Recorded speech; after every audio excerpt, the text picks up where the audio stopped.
Merci Serge et merci Alain. Nous arrivons à la fin du colloque et d'une certaine façon, tu en as donné les conclusions, Serge. Mais je voudrais tout de même poser 2-3 questions pour rassembler un petit peu les deux exposés. Parce que dans l'exposé d'Alain, Alain, tu as parlé d'une défiance chez certains médecins. Tu as parlé aussi de la difficulté de bien appréhender les risques. C'est-à-dire que le fait qu'il existe des risques n'est pas un obstacle à l'action, mais il faut mesurer les risques. C'est-à-dire que dans le domaine scientifique que tu as abordé, celui des vaccins, il y a effectivement des éléments d'indétermination. Il y a des éléments qu'on appelle le risque, il y a des questions de probabilité, il y a aussi des appréciations, certes très minoritaires, mais de quelques médecins. Et donc, comment faire évoluer tout de même le pourcentage non négligeable de la population, qui reste presque de 20%, qui est 25%, qui est dans un état, disons, de scepticisme. De la même façon, je te pose la même question, Serge. Tu as magnifiquement montré comment s'étaient peu à peu construites les grandes lois de la physique.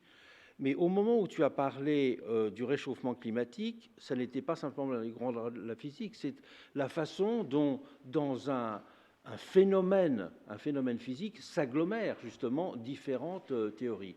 Et c'est dans cette façon de composer les choses. Alors, c'est deux choses très différentes. Que quelqu'un dise la Terre est plate, où il n'y a pas la gravité, heureusement, ça reste quand même minoritaire, même s'il y a des gens qui continuent à le défendre. 8%, je ne connaissais pas le chiffre, mais il est moins fort, en tout cas, que ceux qui vont douter du réchauffement climatique, par exemple. Donc, ma question à tous les deux est la suivante. C'est qu'il y a des acquis incontestables qui aboutissent à l'établissement de lois scientifiques telles que tu les as dit. Il y a des acquis incontestables dans un domaine de la clinique, donc qui n'obéit pas aux lois de la même façon, mais qui sont tout de même des données établies statistiquement, en tout cas. Hein. Et donc, comment améliorer, comment faire reculer tout de même les éléments rémanents de défiance? Comment faire reculer les formes rémanentes de scepticisme, y compris, même si elles sont très minoritaires, dans le corps médical? Parce qu'effectivement, quand on dit les vaccins, il y a un pour, un contre, alors un médecin pour, un médecin contre. En France, il y a 10 médecins contre et 100 000 médecins pour. Donc, effectivement, le rapport pour-contre n'a pas tout à fait la même nature. Mais la question que je me pose, c'est est-ce qu'il ne faut pas aussi intégrer dans l'éducation scientifique le fait que la science est, tu l'as dit à propos des grandes lois, Serge, mais elle est justement un processus qui avance toujours. La science ne campe pas sur des données et la science expose aussi ses incertitudes et ses indéterminations. Le scientifique, ça n'est pas simplement « monsieur, je sais tout », au contraire. Le scientifique, c'est quelqu'un qui a toujours l'idée qu'on peut analyser plus profondément encore un phénomène. Donc, en même temps que l'ode à l'éducation que tu fais, est-ce qu'il ne faut pas inclure dans cette ode à l'éducation une éducation scientifique qui soit justement aussi une éducation dans laquelle on apprend en quelque sorte et on communique même dans la vie quotidienne du chercheur, parce que la vie quotidienne du chercheur, elle est faite de ces doutes, de ces critiques que l'on surmonte et qui sont un moteur, si je puis dire, qui sont un moteur pour le travail, un moteur pour la science, et non pas un ressort pour le scepticisme et pour le recul de la connaissance. Et c'est ça qui me frappe, c'est qu'au fond, on avait abordé ça tout à l'heure, et ce matin un petit peu aussi, sur la place de la critique et du soupçon. Mais le scientifique, il n'est pas celui qui rejette le soupçon et la critique, il est celui qui sait en faire un bon usage et un usage constructif, et pas simplement un usage qui conduit au relativisme, quoi. Et cela, on a parfois l'impression qu'un certain nombre de scientifiques, qui ne sont pas peut-être toujours parmi les meilleurs, donnent le sentiment d'être justement assis confortablement sur leur fauteuil du savoir en fumant le cigare, alors que la vie du scientifique n'est pas du tout cela. Elle est l'inquiétude, elle est aussi l'acceptation du fait qui est perturbant. Et tu as bien expliqué dans les lois de la physique comment l'acceptation des faits perturbants avait été, ou le déséquilibre même que ressentait un Einstein lui-même, était des moteurs de la science. Alors donc, est-ce que enseigner la science et donc essayer de faire reculer la post-vérité ou les fake news, ce n'est pas aussi communiquer un peu cette passion scientifique qui est au-delà de la simple connaissance passive, si je puis dire. Hein, dites un mot l'un et l'autre sur ça. Alain, commence. Un mot. Oui, évidemment, sur l'éducation, on ne peut dire que oui, encore que je peux me permettre de faire une remarque. J'ai trouvé magnifique ton exposé, mais je n'arrive pas à avoir l'optimisme total de penser que l'éducation résout ces questions. Et je n'arrive pas à me sortir de l'idée qui est que l'Allemagne nazie, enfin pré-nazie, celle qui a donné naissance au nazisme, était à l'époque un des pays les mieux éduqués du monde. Donc malheureusement, l'éducation est évidemment incontournable, mais n'est pas toute la solution. Pardon, peut-être je peux te laisser répondre, parce que du coup, je suis sorti du sujet. Mais non, bien sûr. Bien sûr, l'éducation n'est pas la seule réponse, mais elle est essentielle, elle est nécessaire. Maintenant, pour revenir au doute, je pense qu'effectivement, le doute est un aspect. Le doute, pas le soupçon. Parce que quand on parle de soupçon, on fait allusion tout de suite à l'existence d'un complot possible. Le doute est essentiel en science. Et par exemple, pour revenir à la question du climat, ce que j'ai voulu dire, c'est qu'il y a des choses qui sont indiscutables. C'est que la température, indiscutable avec une probabilité, disons, de 95% ou plus, que la température de la Terre augmente et qu'il y a une cause anthropique à cela.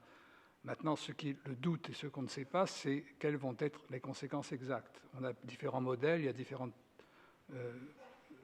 projections possibles qui disent qu'on va dans une direction qui est dangereuse. Et donc le fait qu'on ne sache pas exactement ce qui va se passer ne dispense pas de prendre des mesures dès maintenant parce qu'on sait dans quelle direction ça va. Donc, je pense que les scientifiques le savent et le disent, et que quand les rapports sur le climat qui paraissent tous les 2 ou 3 ans sont extrêmement détaillés et disent ce qui est acquis et quelles sont les marges d'erreur et quelles sont les possibilités de développement dans l'avenir. C'est en fonction de ça que les décisions doivent être prises. Par contre, je pense que ceux qui sont les négationnistes du climat, eux, ne raisonnent pas du tout suivant les mêmes méthodes et suivant les mêmes schémas et méconnaissent complètement ce qui fait l'essence même de la démarche scientifique, c'est-à-dire l'essence même de la connaissance de la vérité. Un mot, je reviens à la question concernant la vaccination, mais au-delà simplement de ce qui est de la démarche scientifique en médecine, qui s'appelle l'analyse bénéfice-risque, et qui s'applique à la vaccination comme n'importe quel sujet de la médecine.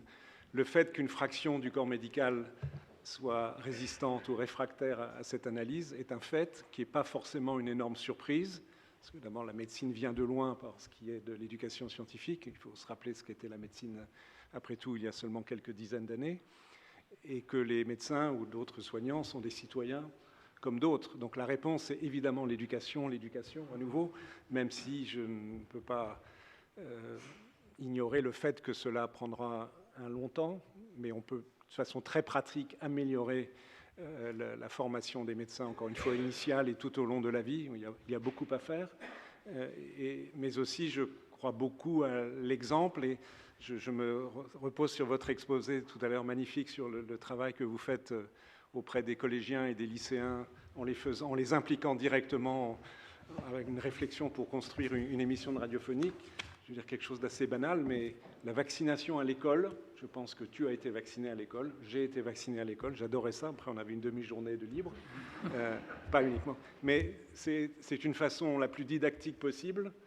Là, cette fois-ci, je dépasse les médecins, je suis au stade de l'ensemble des citoyens, pour comprendre, parce qu'en même temps qu'on vaccine, on peut parler de la vaccination aux enfants, et je pense que c'est la meilleure façon de convaincre et de rétablir une confiance en la vaccination. Mais tout ça prendra du temps. En plus, il y a une certaine résistance, en l'occurrence, des autorités scolaires. Donc, je voudrais juste terminer ma courte intervention par le fait qu'il y a une période intermédiaire et que cette fois-ci, je sors de la science, mais je me permets d'entrer dans le champ de la politique, en tous les cas la politique en termes de santé publique, c'est qu'il y a une situation de menace et que parfois, je pense qu'il faut savoir aller au-delà de la conviction et de la confiance et de la persuasion pour recourir à l'obligation. Je pense que l'obligation peut être une action civique salutaire.